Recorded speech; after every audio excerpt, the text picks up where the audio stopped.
그래서 유동이 화면에서 보시는 이 왼쪽, 요 왼쪽에서부터 오른쪽으로 유체 유동이 이렇게 발생을 하고 있는 상황에서 이런 고체 평판을 만나게 되면, 고체 표면에서의 유체의 속도는 고체의 속도와 같아야 된다고 그랬잖아요. 그걸 뭐라고 그랬어요? 음, 정착 조건 혹은 뭐 노슬립 컨디션이다 이렇게 이야기를 했었잖아요. 자, 그러면 이 처음에 이제 리딩 엣지에서 보면 리딩 엣지 이전에서의 유동 상황을 보면 이렇게 캐피탈 U라는 일정한 속도를 유체들이 갖고 있어요. 그렇죠. 캐피탈 U라는 일정한 속도를 갖고 있는데 이 고체 표면에서의 노슬립 컨디션이 만족이 돼야 되고 표면에서부터 아주 멀리 떨어져 있는 파필드에서는 그대로 캐피탈 U라는 속도를 갖고 있어야 되죠. 그래서 그 사이에서는 이런 속도 분포가 생기게 됩니다. 유니폼한 속도가 아니라 0에서부터 캐피탈 U까지 변하는 속도 분포를 갖게 되는 거죠. 자, 그러면 원래 갖고 있던 캐피탈 U라는 속도를 전부 다 갖고 있을 때의 상황과 비교를 해보면 어떠냐 하면은 요만큼 요 빨간 선이 지나가는 요만큼이 속도니까 캐피탈 U에서의 차이만큼 요만큼 제가 그려드리는 요만큼의 속도가 결손이 생긴 거란 거 이해되세요? 결국 운동량이 감소하는 건 뭐냐면 요만큼의 속도 결손 때문에 운동량이 감소가 되는 거예요. 그러니까 원래 갖고 있던 운동량은 속도가 캐피탈 U라는 속도에 대한 운동량을 갖고 있었을 거잖아. 근데 이렇게 경계청 내부에서의 속도 분포는 0에서부터 캐피탈 U까지 변하는 속도이기 때문에 여기 제가 그려드린 요만큼의 속도 결손이 생기게 되고요. 그만큼의 운동량이 없어지게 된다는 이야기. 이해하시겠어요? 운동량이 없어지게 된다는 거 이해하시겠어요? 채팅창에 대답. 네, 그 운동량이 그만큼 이제 없어지게 됩니다. 그걸 갖다가 길이 스케일로 표현한 게 뭐냐면, 그러니까 단위 길이당 운동량이 요만큼이라면, 아니, 요만큼의 속도를 계속 갖고 있는 유체 유동이 있을 때랑 비교했을 때 속도 결손이 생기기 때문에 운동량이 없어지잖아요. 그 운동량을 요 속도 분포에서의 그 두께로 표현을 한 게 뭐냐면 운동량 두께예요. 그게 운동량 두께입니다. 아, 여러분들이 제가 같이 수업을 하면 정확하게 이제 이해를 하셨는지 제가 계속 체크를 할 수 있는데 예, 화상 강의로 진행하다 보니까 그게 체크를 할 수 없는 점이 좀 아쉽네요. 그리고 여기서 말하는 지금 이번 시간에 말씀드리려고 하는 이 배제 두께는 뭐냐면 유량에 관한 문제예요. 앞에 운동량 두께는 뭐에 관한 문제였냐면은 이런 속도 분포를 갖게 됨으로써 운동량이 줄어들잖아요. 운동량이 줄어들죠. 그 줄어드는 운동량을 길이의 스케일로 표현을 한 게 운동량 두께예요. 자, 그럼 지금 이번 시간에 말씀드리려고 그러는 건 뭐냐면 유량에 관한 문제입니다. 유량에 관한 문제. 요만큼 속도 결손이 생기기 때문에 요만큼의 유량을 손해 본다는 거 혹시 이해하시겠어요? 이 델, 이, 요 델타죠. 요 델타만큼의 두께를 갖고 있는 유체가 캐피탈 U라는 일정한 속도를 갖고 있을 때랑 비교해서 요만큼의 속도 결손이 생기기 때문에 그 속도 결손으로 인해서 유량이 줄어든다는 거 이해하시겠어요? 채팅? 그래서 그 줄어드는 유량을 길이 스케일로 표현한 게 배제 두께입니다. 그래서 제가 유체과 강의 시간에도 항상 말씀을 드리지만 요 식을 이해하기 위해서는 물리적으로 어떤 의미를 갖고 있었는지 이해를 해야만 요 식을 이해를 할 수가 있어요. 우리 역학 과목들은 식을 외우는 게 아닙니다.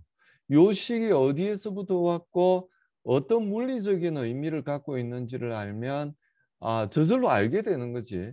외우는 게 아니에요. 우리가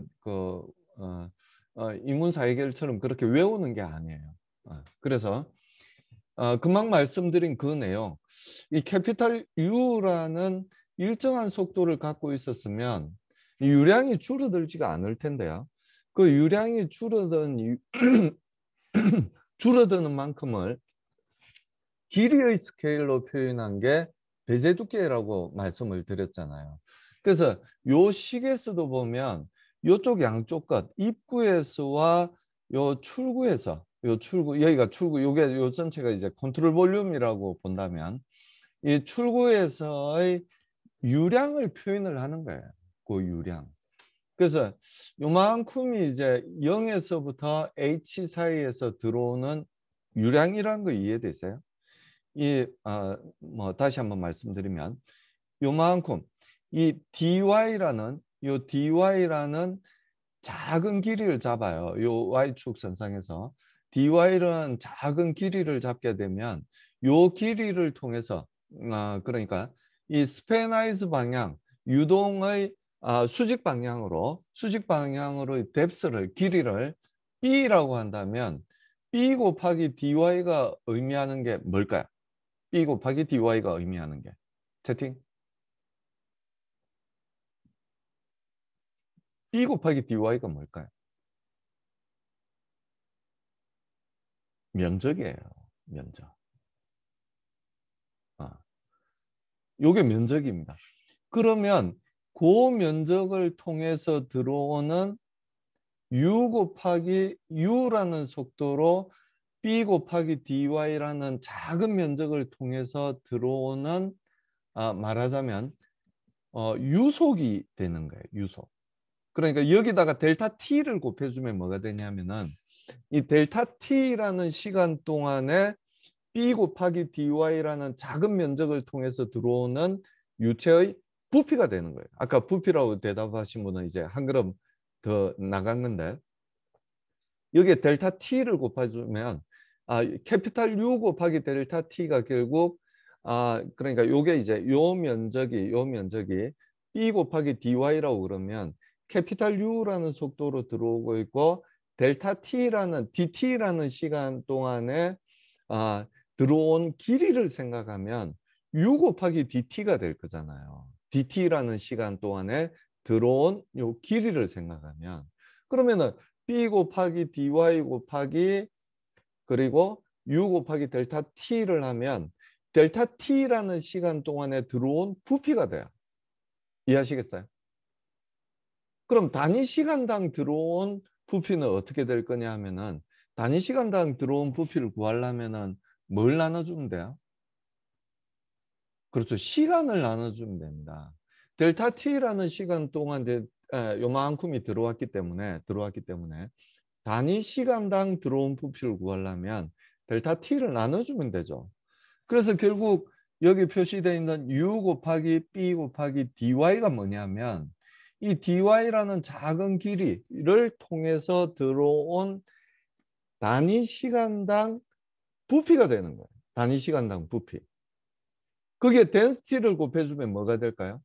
단위 시간당 dy라는 이 작은 길이 그 b를 곱하면 작은 면적이 되겠죠.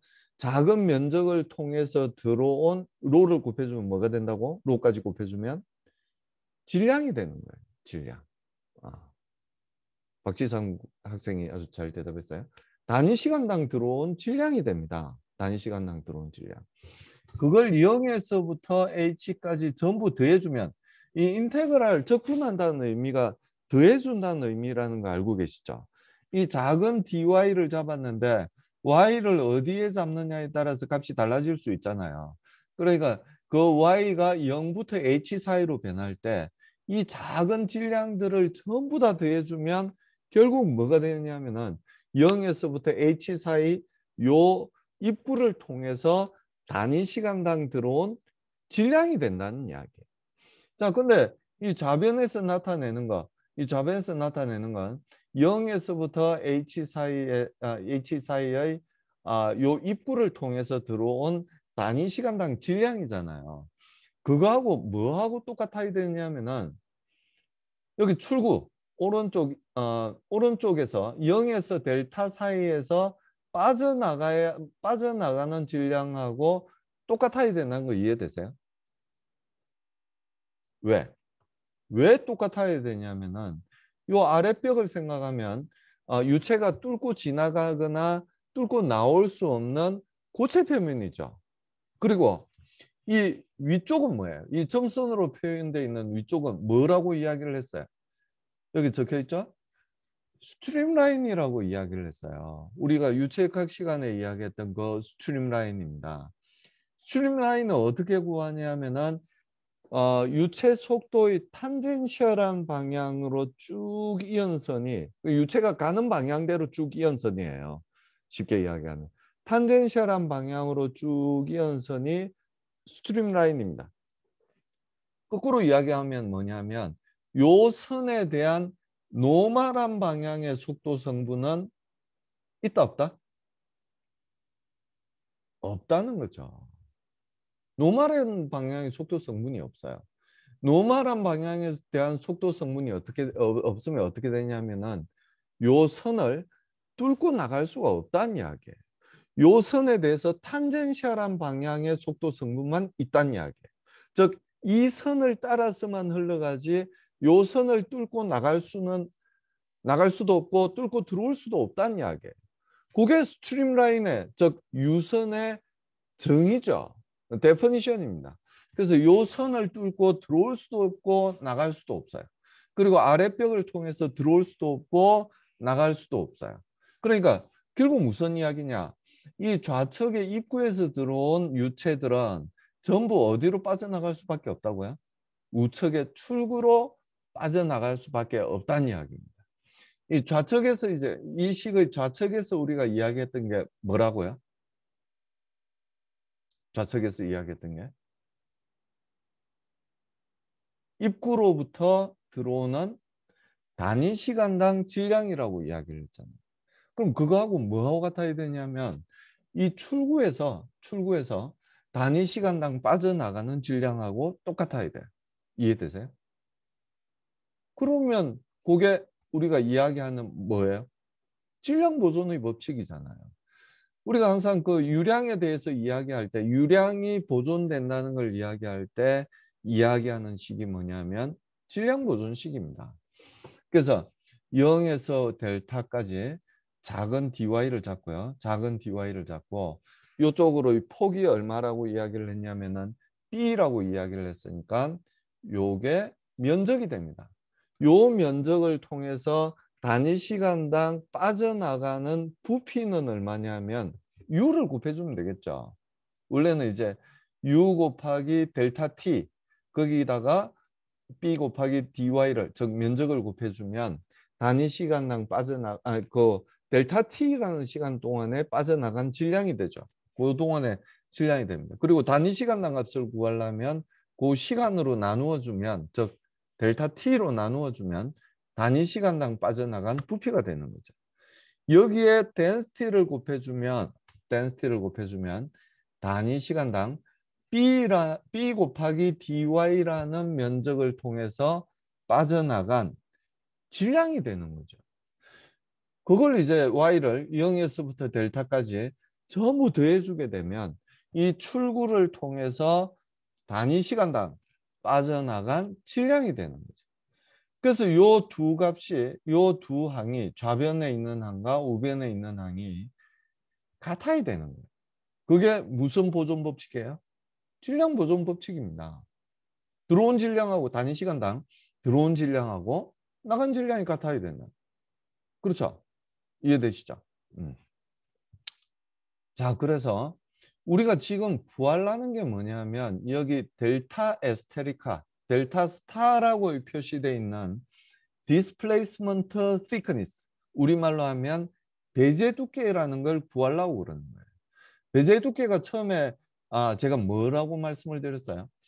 경계층에서 이렇게 속도 결손이 생기기 때문에 요만큼의 속도 결손이 생기는 거죠. 요만큼의 말하자면은 질량이 혹은 부피가 없어지는 거예요. 물론 뭐 위로 더 쏠려 들어가긴 한데요. 요만큼은 이 델타라는 두께만큼을 생각했을 때 원래 평판이 없었다면 그대로 그냥 캐피탈 U라는 속도를 갖고 있었을 거잖아요. 근데 요 평판이 있음으로써 경계청이 생기게 되고 경계청이 있음으로써 이런 속도 결손이 생기게 되고요. 요 속도 결손을 두께의 차원으로 표현한 게 뭐라고 그랬냐면은 배제 두께라고 이야기를 했던 거예요. 그렇죠. 요걸 배제 두께라고 이야기했던 거예요. 그래서 요 배제 두께는 결국 뭐냐면 원래 갖고 있던 H에다가 델타 에스테리카만큼이 더해진 거예요. 자, 오른쪽 요 그림을 보시면 쉽게 이해를 할 수가 있는데요. 캐피탈 U라는 속도를 그대로 유지하고 있다고 생각합시다. 그럼 요만큼의 부피 혹은 요만큼의 면적하고 지금 제가 마우스로 갖다 대는 거 보이세요? 요만큼의 면적하고 뭐하고 같아야 되냐면은 요만큼의 면적하고 같아야 된다는 거 이해되세요? 요만 마우스 보이세요? 대답? 네. 그래서 요만큼의 면적하고 요만큼의 면적이 똑같아야 된다는 거 이해되세요?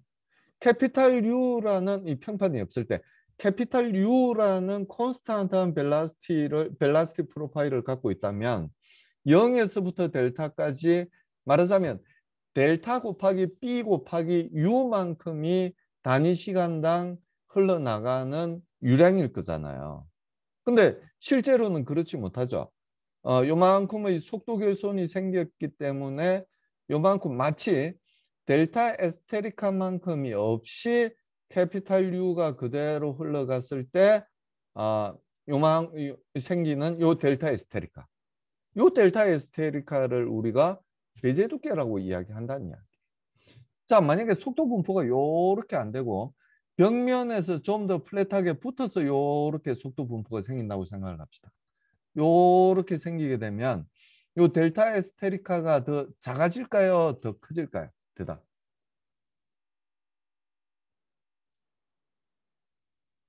그렇죠. 여러분들이 말씀하시는 대로 작아지게 됩니다. 이 여러분들이 대답을 하실 때 모두에게 대답을 하시지 않아도 괜찮아요. 그러면은 저만 볼 수 있게 하시려면 저를 지정해서 채팅을 해주시면 저만 볼 수 있게 됩니다. 그건 여러분의 선택에 맡기겠습니다. 그래서 이 우변에서 나타내는 건 뭐냐면 이 캐피탈 U라는 컨스탄트한 벨라시티를 갖고 있지 않고 U라는 속도 프로파일을 갖고 있다면 그러니까 이 캐피탈 U는 콘스탄트한 그 벨라시티 프로파일이죠. 입구에서. 근데 우측에서 보이는 출구에서 보이는 이 U는 Y에 대한 펑션이라는 걸 이해하시겠어요? Y가 얼마냐에 따라서 U의 값은 달라지게 됩니다. 얼마에서부터 얼마까지 달라지게 되냐면은 0에서부터 캐피탈 U까지 달라지게 돼요. 달라지게 됩니다. 요런 분포를 보이고 있다는 이야기죠. U라는 속도 값은. 그래서 그 속도, 이 변하는 속도 값, 여기 캐피탈 U는 변하지 않는 값이에요. 변하지 않는 값이라서 그냥 Y, 즉 H만, 로 곱하기 캐피탈 U 곱하기 B 곱하기 H만 해주면은 단위 시간당 들어온 질량을 구할 수가 있게 됩니다. 그냥 요 앞에 세 값에다가 H만 곱해주면은 단위 시간당 들어온 질량을 구할 수 있죠. 근데 우변은 그렇지 않죠. 요 U라는 값은 Y에 대한 펑션이에요. Y에 따라서 달라지는 값을 가지게 됩니다. 자, 그러면 이 델타 에스테리카를 우리가 구하기 위해서 전략적으로 요 캐피탈 U를 한번 더해주고 요 우변에다가 한번 더해주고 또 한번 빼주게 됩니다. 이렇게 한번 빼주게 됩니다. 그러면 이 캐피탈 U 첫 번째 있는 캐피탈 U는 이렇게 그냥 바로 적을 수 있다는 거 이해되세요? 이 델타가 H 곱하기 델타 에스테리카잖아요. 그러니까 요걸 적분해주면 캐피탈 U를 적분을 해주게 되면 그 전에 요 식에서 요 식이 될 때 양변에 뭘 나눠줬어요? 양변에 뭔가 나눠준 것 같지 않아요? 뭘 나눠줬어? 대답. 제가 좀 질문을 하면 대답을 해주시면 훨씬 좋을 것 같아요.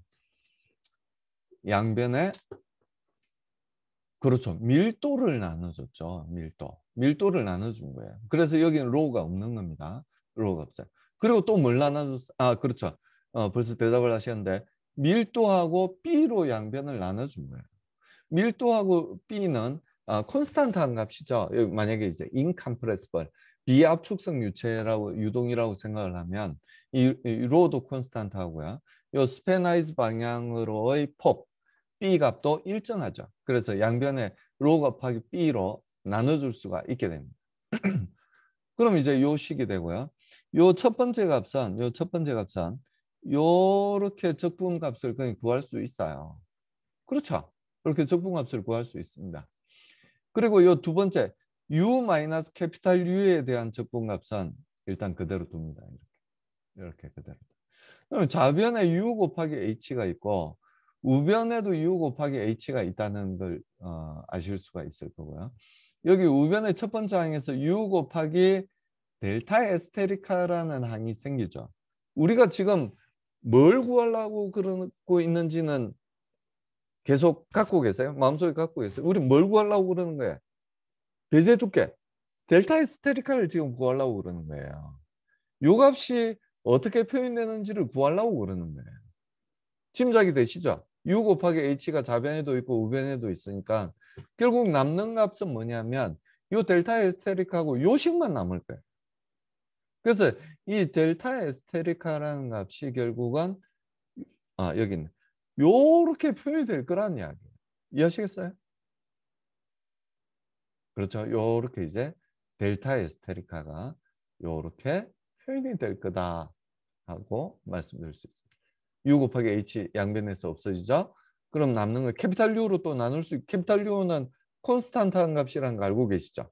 그 캐피탈 U를 나눠주면 결국 남는 건 뭐냐면 델타 에스테리카가 남아요. 그리고 요 박스 안에 있는 식이 남게 됩니다. 그래서 결국 델타 에스테리카는 요 식이 된다는 걸 알 수가 있죠. 자, 요 식 한번 잘 봅시다. 이게 뭘 의미하는지. 요게 뭘 의미하는지 한번 볼까요? 요게 좀 더 이해하기 쉬우니까요. 그러니까 마이너스 기호가 나중에 없어질 걸 생각해서 캐피탈 U 마이너스 U가 뭘 의미하는지 한번 생각을 해봅시다.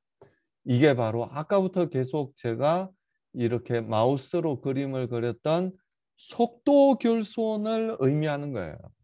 요걸 적분한 값이 뭐하고 같다는 이야기냐면은 델타 에스테리카에다가 U를 곱한 면적하고 같다는 이야기예요. 이해하시겠어요? 결국 우리가 구하고자 하는 이 델타 에스테리카는 뭐냐면 이 속도 결손량을 요 면적이죠. 요 면적하고 요 면적이 같다고 뒀을 때 요 길이를 우리는 뭐라고 이야기하냐면은 배제 두께라고 이야기한다는 이야기. 이해되세요? 혹시 이해 안 되시는 분? 질문 있어요? 오케이. 이렇게 된다는 걸 말씀드립니다. 그래서 결국 제가 금방 말씀드린 대로 이 델타 에스테리카라는 값은 0에서부터 델타까지 요 값을 적분해주면 델타 에스테리카를 구할 수 있다는 이야기예요.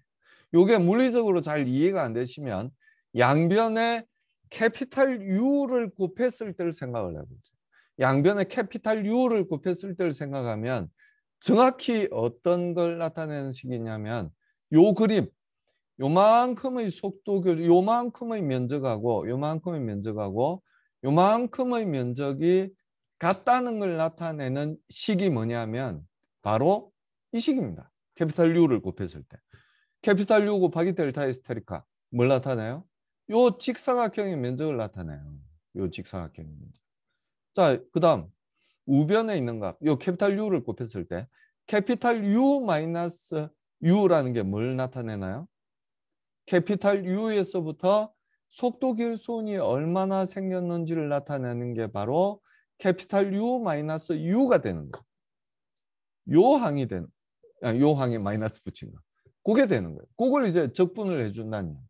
그래서 요 면적하고 요 면적이 같다는 걸 식으로 나타낸 게 바로 요 식이라는 이야기예요. 이해하시겠죠? 아, 그래서 요 식을 외우고자 하신다면 반드시 못 외우실 겁니다. 인간의 기억력에는 한계가 있잖아요. 그래서 이게 물리적으로 어떤 의미를 갖고 있는지 그걸 이해하신다면 요 식을 잊어버릴 리가 없죠. 요건 알게 되는 거지 외우게 되는 게 아니에요. 그래서 이 델타 에스테리카는 즉 배제 두께라는 값은 이렇게 해서 구할 수 있다는 걸 알 수가 있게 됩니다.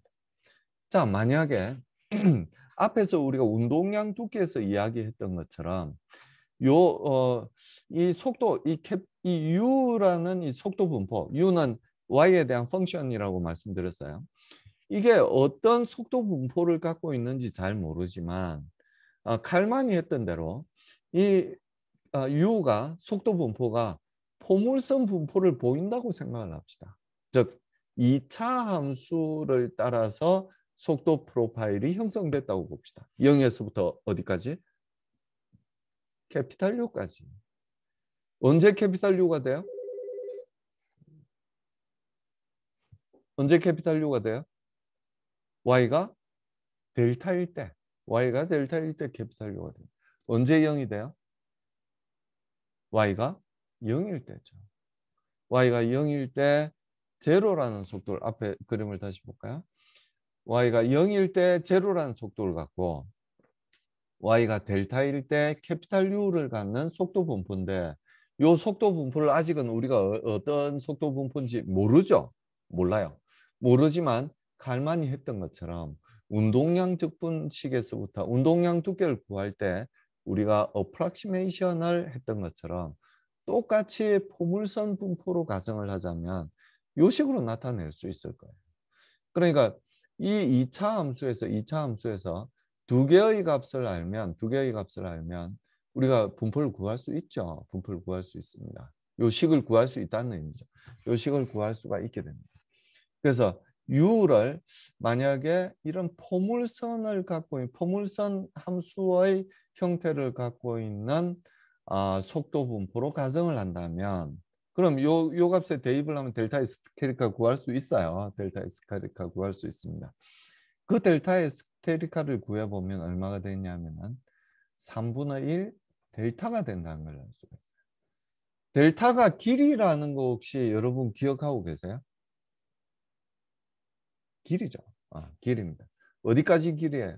속도가 캐피탈 U가 될 때, 뭐 좀 더 우리가 공학적으로 이야기하면 캐피탈 U의 99%가 될 때의 그 위치를 그 Y 값을 우리가 뭐라고 이야기를 하냐면은 바운드리 레이어 thickness, 즉 경계청 두께라고 이야기를 합니다. 그래서 청유 중에서도 이 포물선으로 속도 분포를 가정한다면 이 델타 에스테리카는 델타의 3분의 1 정도 된다는 이야기. 그러니까 요 그림에서는 조금 작게 그린 거죠. 요 전체 델타에 비해서 한 3분의 1 정도가 델타 에스테리카가 될 거란 이야기. 우리가 딱 보기에도 요 면적이 더 크죠. 요 면적이 요 직사각형 면적보다 더 커요. 그죠? 그래서 요 면적하고 똑같이 직사각형 면적을 그린다면 대략 3분의 1 정도 될 거다. 이렇게 예상을 할 수가 있습니다. 그래서 요 정도가 되게 되는 거고요. x로 양변을 나누게 되면 x분의 델타 에스테리카 값을 구할 수 있겠죠. 우리는 무차원을 좋아해요. 그래서 리딩 엣지로부터의 거리를 가지고 무차원을 하게 되면 즉 x분의 델타 에스테리카를 구해보면 3분의 1 x분의 델타가 되겠죠. 근데 x분의 델타는 우리가 이미 구했다는 거 알고 계세요? 앞으로 넘어가 볼게요. x분의 델타는 이미 레이놀즈 넘버에 대한 펑션으로 구했었죠. 요거하고 참값인 5.0하고 어떤 차이가 있다고 그랬어요? 5.5는 어떨 때 값이 5.5예요? 속도를 뭘로 근사했을 때? 답은 여기 나와 있죠? 포물선으로 근사했을 때 x분의 델타는 루트 레이놀즈 넘버분의 5.5라는 걸 우리가 이미 구했었어요. 그래서 그 값을 그 식에 x분의 델타 대신에 루트 레이놀즈 넘버분의 5.5를 대입하게 되면 분자가 1.83이 된다는 걸 알 수가 있어요. 그러니까 요 1.83이 느닷없이 왜 나왔냐 이렇게 생각하시는 분은 그런 요 중간에 제가 식을 생략했기 때문에 그런 질문이 나올 수 있다고 생각해요. 그래서 그걸 참고하시면 5.5 나누기 3이 결국은 1.83이 되는 거죠. 그래서 1.83이 되는 거예요. 그래서 실제 참값은 얼마냐면 3분의 1 델타가 아니고 0.344 델타예요. 그러니까 0.33 델타가 아니고 0.344 델타입니다. 참값은. 참값은 어디로부터 우리가 구할 수 있겠어요? 참값은. 어디서부터 구할 수 있냐면은 실제 속도 프로파일을 알았을 때. 지금은 실제 이 경계층에 대한 실제 프로파일을 알고 하는 게 아니란 거 알고 계세요? 속도를 뭘로 가정을 하고 하는 거예요? 대답? 뭘로 가정하고 계속 이야기하고 있어요? 그렇죠. 속도 분포를 이차함수, 즉 포물선으로 가정하고 있을 때의 값을 계속 구하고 있는 거예요. 그래서 참값일 때는 얼마라는 이야기를 다시 하는 거예요. 참값이 얼마랄 때는 이야기는 다시 계속 하는 거예요. 참값은 그럼 언제 하느냐? 좀 있으면 참값을 어떻게 구한지에 대해서 여러분께 말씀드릴 겁니다. 그때까지만 좀 기다려 주시면 될 것 같아요. 그래서 참값은 0.344 델타가 되고요. 여기 분자도 1.83이 아니고 1.721이 돼요. 그래서 이 참값에 비해서 이 오차는 6%에 지나지 않는다는 이야기예요. 6%밖에 지나지 않습니다.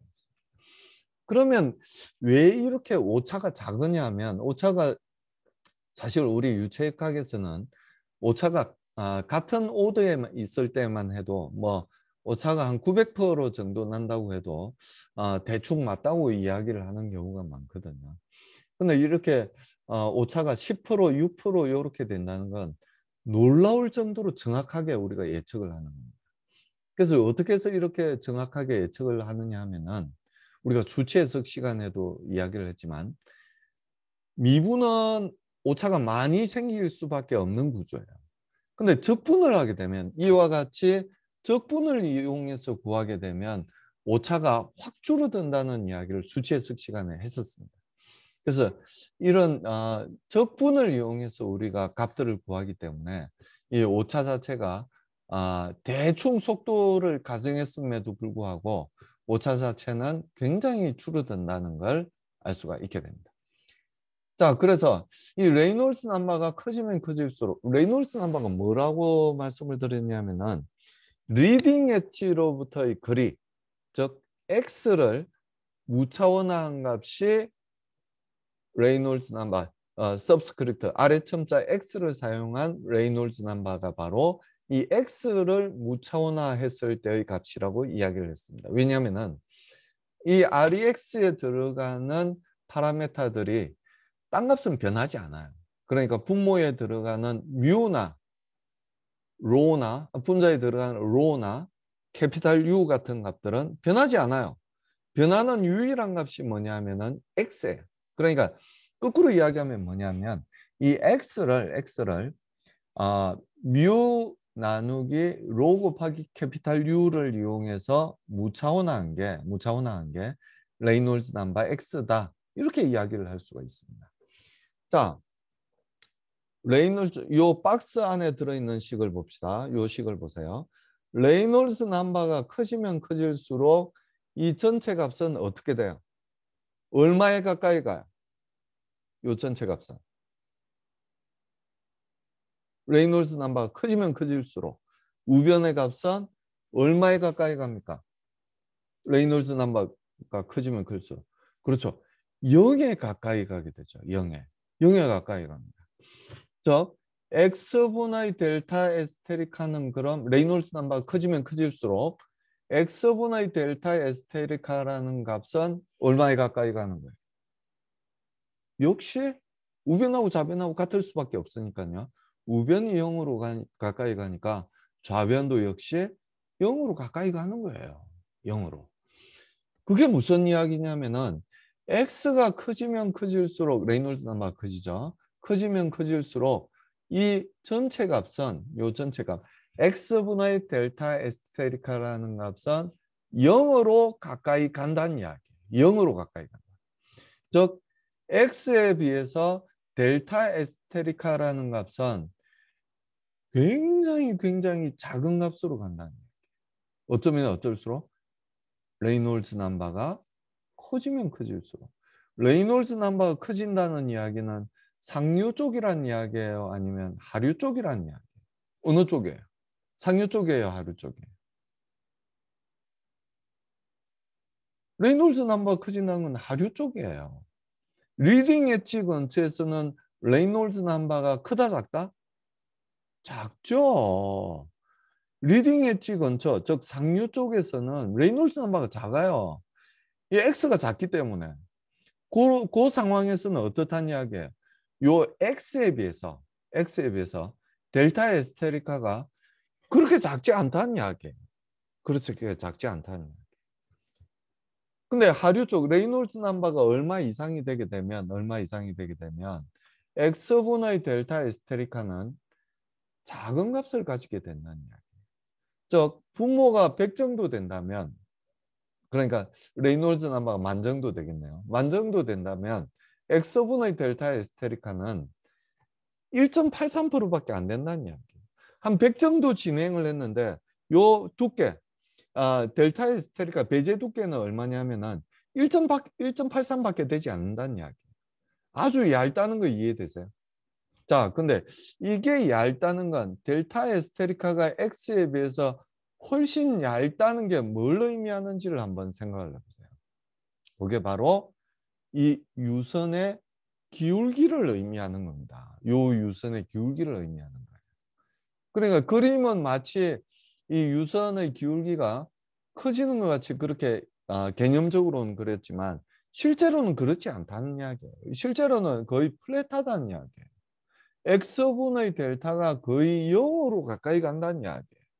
그러니까 이 X에 비해서 이 델타의 값, 델타 에스테리카의 값이 0이라고 이야기를 했으니까 요 기울기가 되는 거죠, 결국.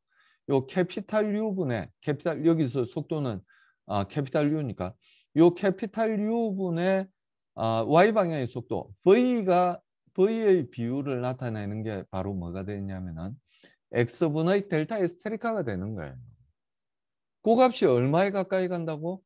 0에 가까이 간다는 이야기죠. 요게 0에 가까이 간다는 이야기는 뭐가 0에 가까이 간다는 이야기냐면은 요 V 값이 0에 가까이 간다는 이야기예요. 그래서 요게 Y 방향의 속도가 거의 0이라는 게 이 경계청 이론의 기초가 됩니다. 경계청 이론의 기초가 돼요.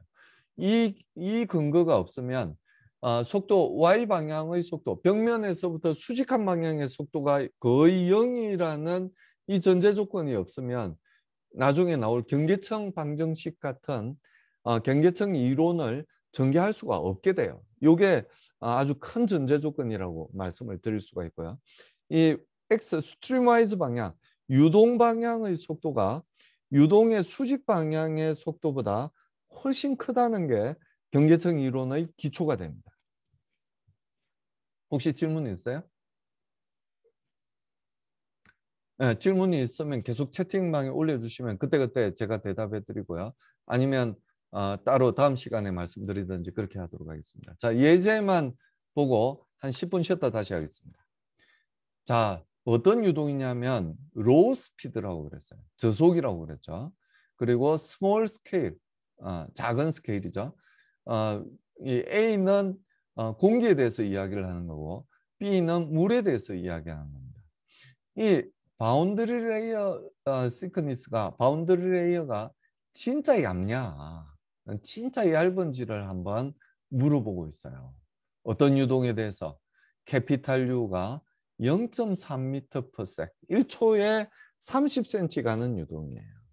그리고 이 유동 방향의 이 평판이잖아요. 이 평판. 이 유동 방향의 리딩 엣지부터 테일링 엣지까지의 길이가 30cm라고 이야기를 하고 있습니다. 30cm인 그런 유동에 대해서 이야기를 하는 거죠. 그래서 이 트레일링 엣지에서 바운드리 레이어 thickness가 과연 얼마나 될지를 물어보고 있어요. 진짜 얇냐? 그걸 우리한테 확인을 한번 해주는 문제라고 이야기를 할 수가 있습니다. 그래서 20도씨라고 이야기를 했다는 이야기는 뭐냐면 이 공기나 물에 대해서 20도씨에 대한 물성치를 사용하라는 이야기예요. 그러니까 공기나 물은 온도에 대한 펑션으로 밀도를 갖고 있죠. 밀도도 그렇고 비스카시티도 온도에 대한 펑션으로 갖고 있어요. 그래서 이 20도에 대한 비스카시티나 아니면 덴시티를 사용하라는 이야기입니다. 자, 그래서 먼저 파트 A라고 되어 있는 솔루션은 뭐냐 하면 공기에 대한 이야기예요. 공기는 비스카시티, 누로 표시한, 그러니까 비스카시티를 덴시티로 나눈 비스카시티죠. 이것도 또, 요 값이 1.5 곱하기 10의 마이너스 5성 미터 제곱 퍼 섹 정도가 돼요. 요 값이 공기에 대한 값입니다. 그래서 레이놀스 넘버를 구해보면 요렇게 구할 수 있어요. 트레일링 엣지에서의 레이놀스 넘버를 구하면 얼마가 되냐면은 6,000 정도가 된다는 걸 알 수가 있습니다. 6,000. 완전한 라미나 영역의 레이놀스 넘버죠. 자, 6,000 정도가 됩니다. 10의 6성 정도가 돼야 난류로 트랜지션이 생긴다고 이야기를 했는데 요 정도면은 완전한 청유 영역이 되게 됩니다. 그리고 우리가 앞서서 이제 제안했던 리딩 엣지 근처에서는 경계청 이론이 성립되지 않는다고 그랬는데요. 그게 레이놀스 넘버가 어느 정도까지였냐 하면은 3,000 정도, 여기서 2,500이라고 이야기를 하고 있는데요. 2,500보다 크기 때문에 경계청 이론이 적용되지 않는 영역은 벗어났고 난류 영역으로는 아직 디벨롭이 안 된 그 정도의 청유 상태, 완전한 청유 상태라고 이야기를 할 수가 있습니다. 그래서 요 영역에서 요 레이놀스 넘버에서의 델타 값을 구해보면 x분의 델타가 루트 레이놀스 넘버분의 5.0이잖아요. 정답은. 청유 경계청을 포물선으로 가정했을 때는 이게 5.0이 아니죠. 5.0이 아니라 얼마라고 그랬어요? 네. 5.5라고 그랬었죠. 그래서 여기서는 5.0 참값을 사용했을 때입니다. 그래서 그 값을 구해보면 x분의 델타가 0.0645가 된다는 걸 알 수가 있어요. 즉 x가 30cm 정도 유동이 진행됐을 때 이 델타는 어느 정도 되냐면은 1.9cm 정도밖에 안 된다는 이야기. 30cm 정도 진행됐는데 바운더리 레이어 thickness는 2cm가 채 되지 않는 1.9cm밖에 되지 않는다는 이야기. 즉 x분의 델타 값이 0.0645밖에 되지 않는다는 이야기. x에 비해서 이 델타가 6.5%밖에 되지 않는다는 이야기. 그래서 바운더리 레이어 뭘 말씀드리고 싶으냐면은 really thin하다. 진짜로 바운더리 레이어는 얇구나. 즉 바운더리 레이어 내부에서만 속도가 변하죠. 속도가 변하는 영역은 아주 작구나. 그 나머지 영역들은 전부 어떻다고? 캐피탈 U라는 콘스탄트 벨라시티 프로파일을 그대로 유지하고 있다는 이야기예요. 겨우 1.9cm에서만 속도가 변하고 있다는 이야기. 자, 물인 경우는 더 심하죠. 물인 경우는 뮤를 로로 나눈 물의 값이 누의 값이 얼마냐면은 1 곱하기 10의 마이너스 6성입니다. 그러니까 분모가 더 작죠. 여기 공기일 때보다. 그래서 이 레이놀스 넘버는 훨씬 커지게 돼요. 한 9만 정도가 되게 됩니다.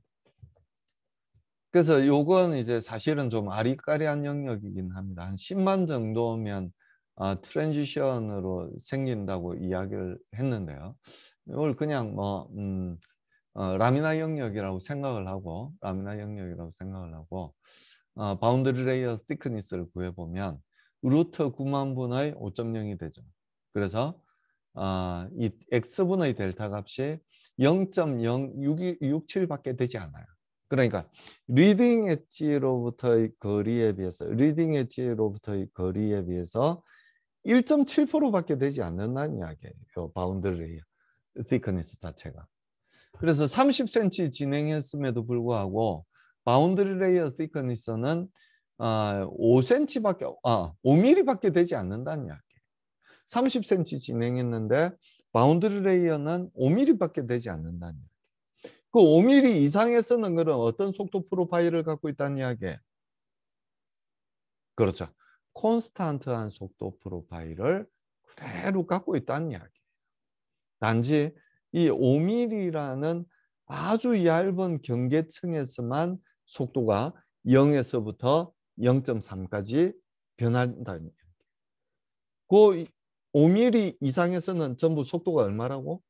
0.3이라는 이야기예요. 0.3m/s이라는 이야기예요. 변하지 않는다는 이야기. 그래서 요걸 보더라도 우리가 뭘 알 수 있냐면은 바운드리 그 레이놀즈 넘버가 크면 클수록 AS는 레이놀즈 넘버가 6000이었는데 바운드리 레이어 thickness가 요 정도 된 x분의 델타로 이야기해야 되겠나요? x분의 델타가 6.5%였는데 레이놀즈 넘버가 9만이 되니까 1.7%밖에 되지 않더란 이야기예요. 그렇죠. 이렇게 레이놀즈 넘버가 커지면 커질수록 x에 대한 델타, x로 무차원화한 바운드리 레이어 thickness는 점점 더 얇아지게 된다는 걸 알 수가 있게 됩니다. 자,